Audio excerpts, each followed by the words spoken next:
Welcome back, everyone. This is Jeremy Johnson back with part 2 of the September market update. I'm going to talk about what the market is doing and then the importance of understanding what market you're in. And believe it or not, the market is starting to get close to balancing. And what does balancing mean? I'm glad you asked that. We'll go into that in a minute. But it's also very important to understand what area you're in, and is it a buyer's market or is it a seller market? Predominantly, it's still a seller's market, but we are getting closer in certain areas to it being a balanced market. So what is a balanced market? Next slide shows you here what a balanced market is, and it gives you 3 opinions of what a neutral market, a balanced or a neutral market. Generally, a housing market with 5 to 7 months of supply can be considered as a balanced market, is what U.S. News says. A 5 to 7 months supply of homes indicates that it's a balanced market. Realtor.com said that, and 6 months supply is considered a balanced market, CNBC said. So you take the average of all those, it's right about the 6-month mark. I'll tell you, in Hampton Roads, in the area that we're in, we're at 2.9 to 3.4, depending on what city in Hampton Roads we're at. So it's always important to understand where you're at and reach out to a trusted real estate advisor to figure out, months of inventory. That's what we're talking about. We're talking about 2.9, 3.4, 6. It's that months of inventory of houses on the market. Next slide here also shows you, we've showed this slide before, difference between a buyer's market and a seller's market and a balanced or a neutral's market. So when we say balanced and neutral, we're talking about the same thing. And you can see where we're at. We've been in a seller's market across the nation for quite some time, before 2018, 2019 area.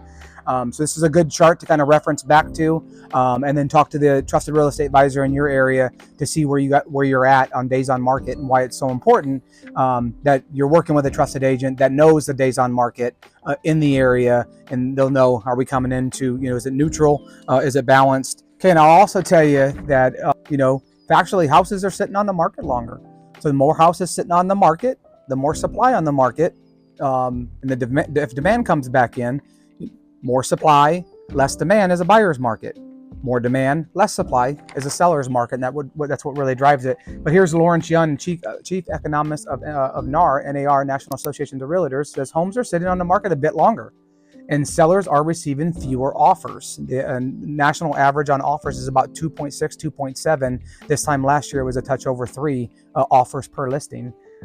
More buyers are insisting on home inspections and appraisals. That's crazy when I see that, because we always do home inspections. We've never waived, in our 5 years of being agents, never waived an inspection to win an offer, and that's always been our advice to our sellers.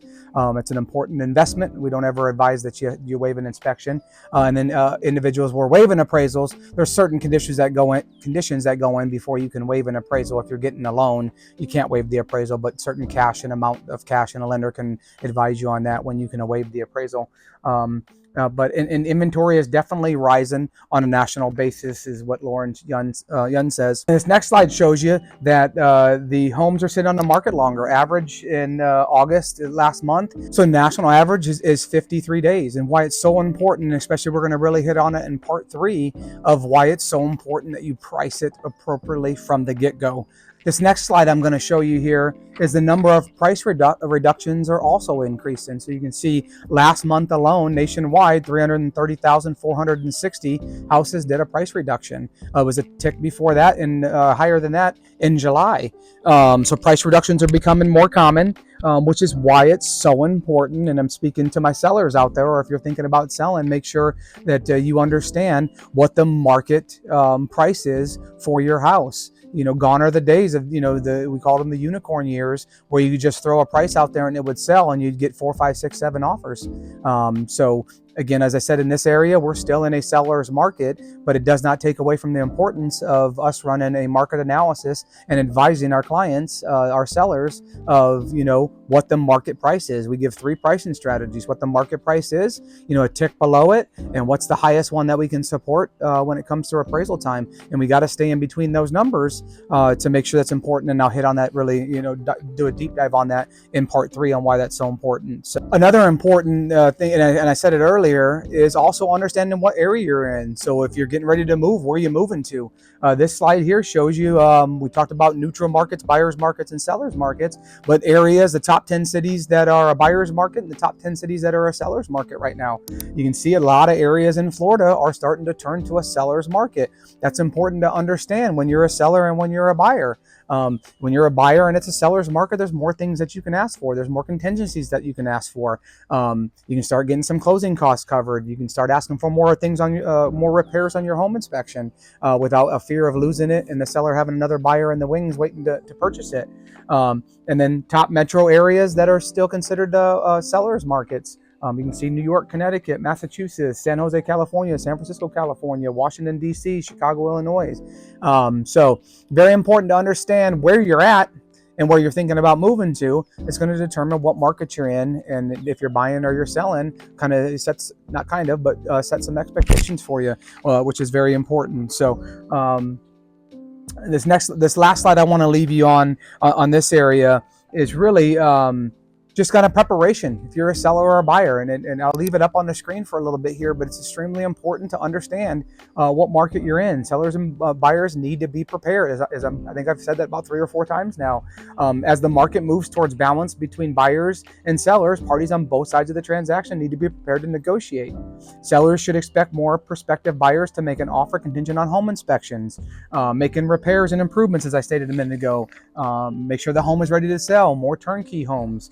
Being prepared to offer assistance for repairs or items discovered during the home inspection will be very important if you're in a buyer's market and you are the seller.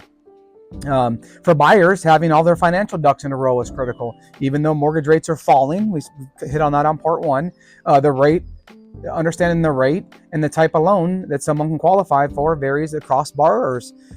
Why it's so important and why we always advise our clients, make sure you get with a lender and understand your options, and what the best loan is, what the best rate is, debt to income ratio, credit score, all those things factor in.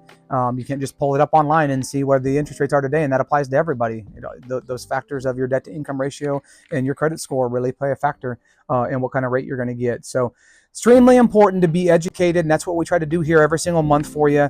And I believe, and I'm not just saying this because we're real estate agents, and I've said this month over month, and why it's so important that you have a trusted, experienced agent in your corner that can help you navigate all the things that go into buying or selling, and understanding what market you're in, and understanding setting the price point, which we'll go into in part 3, and just getting you the most money for your house if you're a seller, or getting you the best deal if you're a buyer, but understanding where we're at, so we're not just putting offers in, and spinning our wheels, and then we're not sitting on the market for a long period of time, and we'll allude on, what sitting on the market too long and overpricing does to you in part 3. So hope this helped out, kind of really understanding, why it's so important to understand what market you're in, what a balanced or a neutral market is, where we're at in this area, in Hampton Roads area where we're at today, but more importantly, understanding where you're at. And if you're leaving the Hampton Roads area, reach out to us.